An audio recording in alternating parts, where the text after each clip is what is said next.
يا نفس إن لم تظفري لا تجزعي.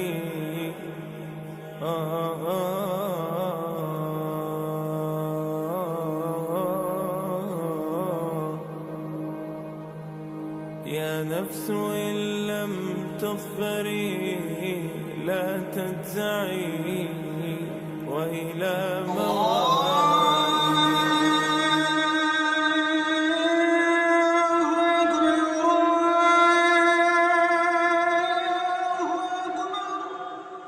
أعوذ بالله من الشيطان الرجيم.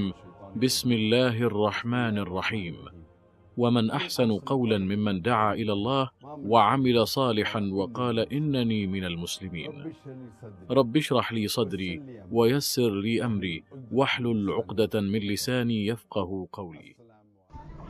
السلام عليكم ورحمة الله وبركاته. waxaan wax ku bartay iskool kamida iskoolada mujtamaca Kirishtaanka. Fadliga Alle iyo mahadiisa markastaaba waxaan ahaa ardada kan ugu horeeya, laakiinse waxaan ahay qof aan erayada qaar ku hadli karin. waan ku celcelin jiray dhawaaqida erayada qaar mar walba. haddii qof i weydiiyo magaca, waxaan ugu jawaabi jiray magacaygu waa daakir. shakhsiga bedelay noloshayda wadadii ay ku socotay waa Sheekh Axmed Diidaad, Allah u naxariistee. wuxuu ahaa caalim muslim ah, aadna u yaqaanay Baybalka Kirishtaanka. wuxuuna ku takhasusay isbarbardhigga diimaha. wuxuuna iga bedelay dhakhtar jirka daweeya, iina bedelay dhakhtar ruuxda iyo quluubta daweeya.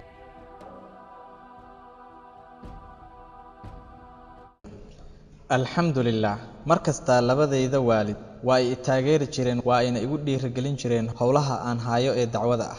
hooyaday waxay doonaysay inaan noqdo sida Dr. Keres Bernard, kaasi oo sameeyay camaliyadii ugu horeysay ee guuleysatay ee beeritaanka qalbi qof. mar dambe mar aan weydiiyey hooyadayda sababtay iga doonaysay sida Keres Bernard ama Sheekh Axmed Diidaad oo kale, waxay igu tiri kun nin oo ah sida Keres Bernard oo kale uma dhigmaan Sheekh Axmed Diidaad. muhiimadeyda nolosha waxaa weeye inaan muslimiinta mideeyo. shayga kaliya ee ay suurtagal tahay in lagu mideeyo ummadda islaamka ah waa in lagu dhisaa shaygaasi qur-aanka kariimka iyo axaadiista saxiixa ah ee nebiga sallallahu calayhi wasallam. waxaan bilownay kanaalka Peace TV ee luqadda Ingiriishka ah muddo laga joogo 9 sano.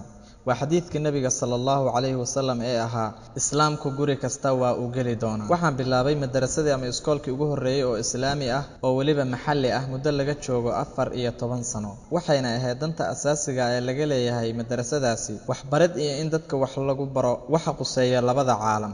marka ardaygu galayo iskuulka, isagu wax u baran maayo oo keliya inuu noolaado sida nolosha caadiga ah ee uu qof kasta nool yahay, balse sidoo kale waxa uu baranayaa sida loogu guuleysan lahaa imtixaanka nolosha, kaasoo ku dhammaan doona dhimasho iyo maalinta aakhiro.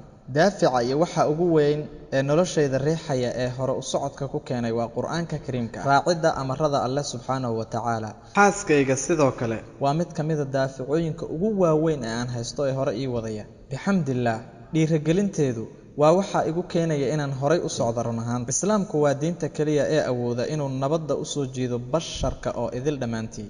Alle wuxuu yidhi caza wajalla, yaa ka fiican hadal ruux ugu yeera dadka eebbe xaggiisa oo camal fiican sameeyey oo dhaha anigu waxaan ka mid ahay muslimiinta. wa aakhiru dacwaana an alxamdu lilaahi rabbi alcaalamiin.